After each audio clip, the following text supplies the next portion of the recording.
Tänään mä haluan puhua yhdestä sitaatista, jonka mä kuulin muistaakseni Natural Languages-kanavan Alvarolta. Tää sitaatti on: kukaan ei voi opettaa sulle kieltä. Sun täytyy oppia se kieli.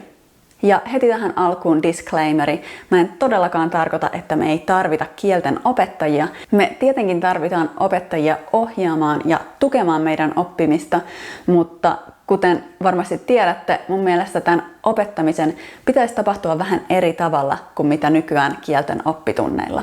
Mutta siis mä tykkään tästä sitaatista, koska se korostaa paljon sitä, mihin mä itse uskon.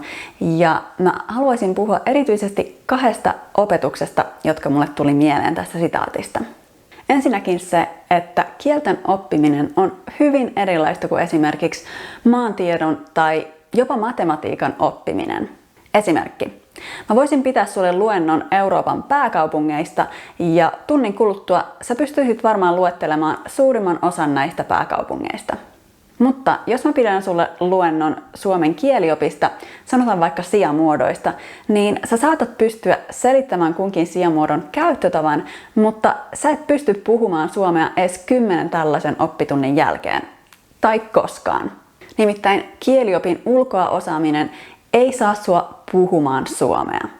Toinen opetus on se, että vieraan kielen oppiminen vaatii uusien hermoratojen muodostumista sun aivoissa, mitä tarvitaan minkä tahansa asian oppimiseen.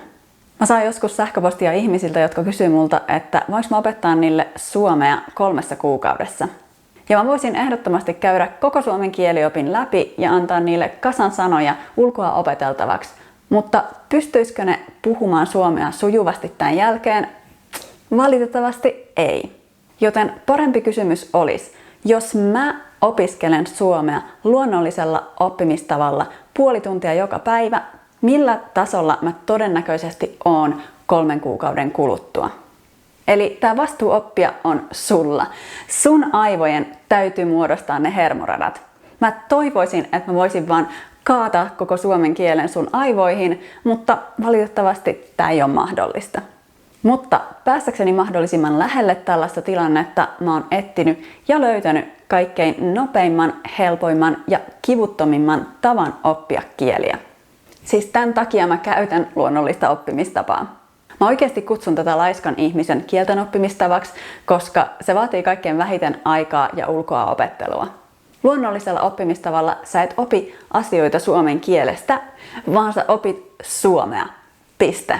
Sä et oota, että joku opettaa sulle suomea, vaan sä käytät luonnollista oppimistapaa ja oikeanlaista materiaalia ja sä opit suomea.